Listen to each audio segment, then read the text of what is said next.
What's going on, guys? Glock Guy 226, and tonight I wanted to go over one of my newer gun purchases. I've been looking for a pistol to fit this role for a few months now, and after weighing out the pros and cons of quite a few other guns, I landed on the Ruger LCP2. Now, this gun's pretty new to the market. It is an upgraded version, basically, of the Ruger LCP, which is a very popular little 380 pocket pistol.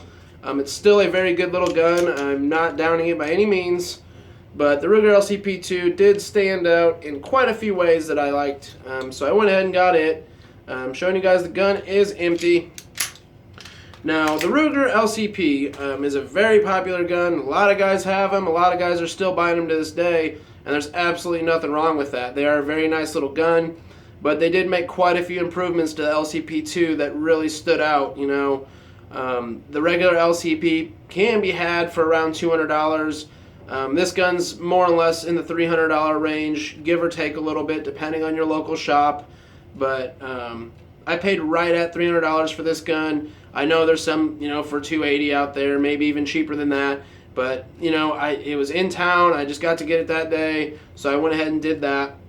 Now, a few things they improved to this gun that the Ruger LCP doesn't have. The biggest thing is the trigger. Now, the trigger on those LCPs, guys, I'm not positive on the exact weight, but they are pretty sloppy. As you can see, they went with like a Glock style safety on here, which is pretty neat.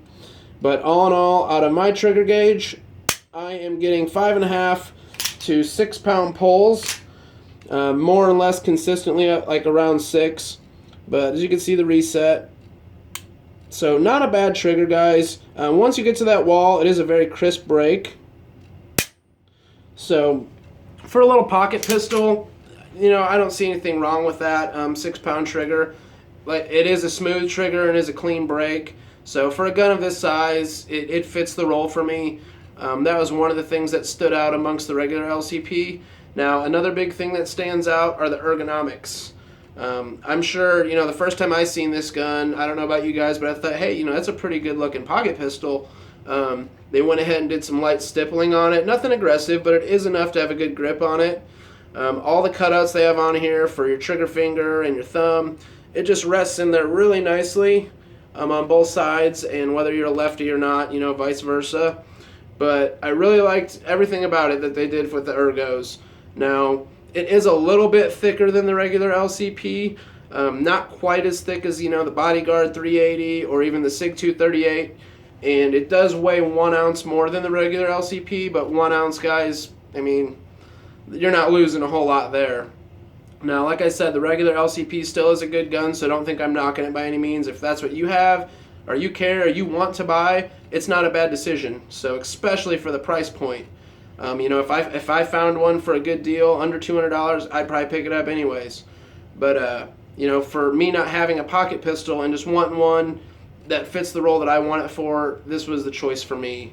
Now, the sight radius is a little bit longer on these LCP2s than it is the regular LCP, and it's not a whole lot, and it's more or less because these rear sights sit more right at the back of the slide than they do on the regular LCPs. But with both Rugers, a big standout point I liked about them was how slim those sights are and how rounded off they are. They really rounded off every edge of these sights and slide. So there was no possible way that this thing's going to get caught up on your pocket, on your coat, wherever you carry this gun. It's not going to get caught up anywhere. It's completely, it's a pocket gun, and whether you carry it in the waistband, it's your primary carry, your backup, whatever, it's not going to get caught up on anything. So they did a very good job designing this. Now, another really cool feature about the LCP2 compared to the LCP is the last round hold open. Now, I've shot in a buddy's LCP, and they're nice little guns, don't get me wrong, but that last round hold open, guys, I'm not a big fan of it, especially in a stressful situation. If you're not counting your rounds in your head, like when I'm at the range. I don't know if everybody does this, but say I'm shooting my Glock, I count blah blah blah, 16, and I know it's over, even though the slide lock's back. But with the LCPs, you don't want to be in a stressful situation, fire some rounds, and get to that last round and pull the trigger, and there's nothing there. So, even being at the range, it's nice just to have that last round hold open. I know, like, for my wife or kids, if they're shooting this gun, they're going to pull the trigger. even if there's not a, if it doesn't have last round hold open, they're going to pull the trigger and get nothing out of it and wonder why. So with that last round hold open, that is a pretty neat feature that Ruger went ahead and added to the gun. Now, overall, just overall, besides all those things, I think the LCP2 is a much better looking gun. Now, I know looks shouldn't have a whole lot to do with your gun purchase, but when you spend your hard-earned money, you want it to look good to you. Now, some guys might think this is the ugliest thing in the world, and I'm not saying it's nearly as, beautiful as a nice 1911 or a Sig Sauer 226, but it's a pretty good-looking little pocket pistol in the $300, sub-$300 range. So that was another cool thing about it. This is the first 380 that I have owned, so, I've shot some 380. I just never really seen a purpose for it until now. What really sparked my want for a pocket pistol was a few months back, me and my wife went to a wedding, and, I had to dress formally. I don't dress formal a whole lot, certain occasions maybe, but, I had my shirt tucked in, dress pants, dress shirt. I couldn't really conceal my Glock 19, my 43, or even a snub-nose revolver. And, I have an ankle holster for my snub-nose 38 that I usually get away with pretty well, but in those dress pants, and dress pants are usually pretty baggy, but, it wasn't working. I couldn't conceal decently anywhere. So, it dawned on me, hey, I need a pocket pistol. And, us gun guys, any excuse to buy another gun, we're going to go ahead and run with that. So, ever since then, I've been kind of weighing out my options. And, the LCP2 is the best one for me. So, I am very glad I bought it. And, Ruger only ships it with one magazine, which kind of stinks. They do include the pinky extension, which is technically not your pinky that rides on it. It's your ring finger, but, in the gun world, we call them pinky extensions. So, you can call it a magazine base plate extension, whatever. But your ring finger really gets in there nice. They do ship it with the flush base plate, and there's nothing wrong with that. I know a lot of guys change that to the flush because they want it to be as compact as possible. And there's nothing wrong with that if that's what you want. But to me, that little extra bit, I'd rather have a lot better purchase on the gun than have that little extra bit on the gun. So for me, I just left it on there. And I do need to order another mag.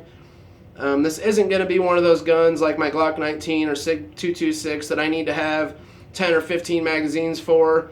I'll probably just have 2 or 3 mags for this little thing, at least a spare mag for it to carry when I do carry it, and call it a day. Now, with buying another platform of gun, it's some guys might just buy a gun and a box of ammo and call it good. I like to have some ammo on hand. I have about 100 rounds of ammo for this right now.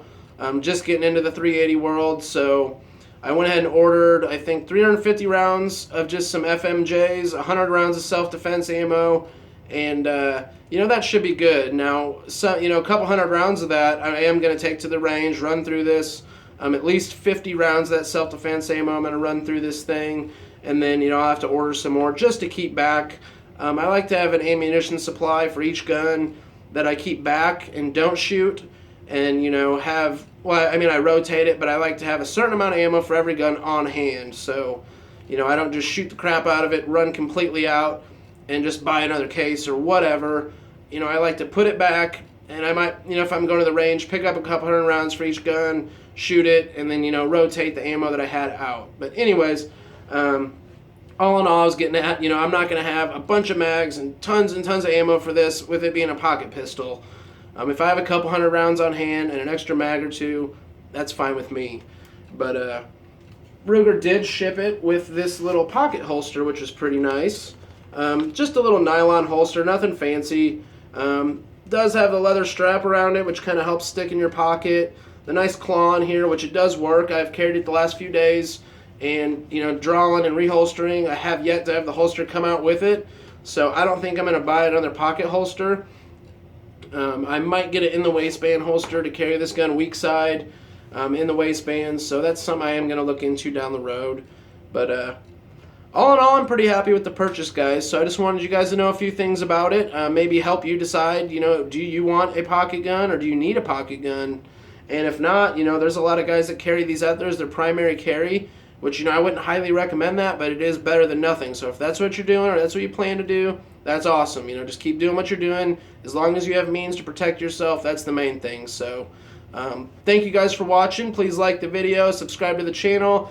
I am kind of growing in a sense. I did hit 100 subscribers over the last few days, which is awesome. I really appreciate your guys' support. I do plan on having better videos coming. Me and my wife are selling our older camera.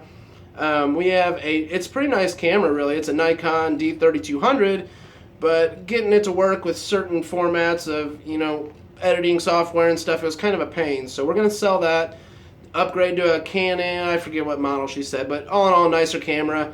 Right now I just shoot on my phone, which it's decent quality. It's not bad, but she wants to start her own channel doing makeup and whatnot. So we're going to go ahead and upgrade cameras and hopefully have some better footage for you guys. So thank you guys for watching. Please subscribe to the channel and have a good night, guys.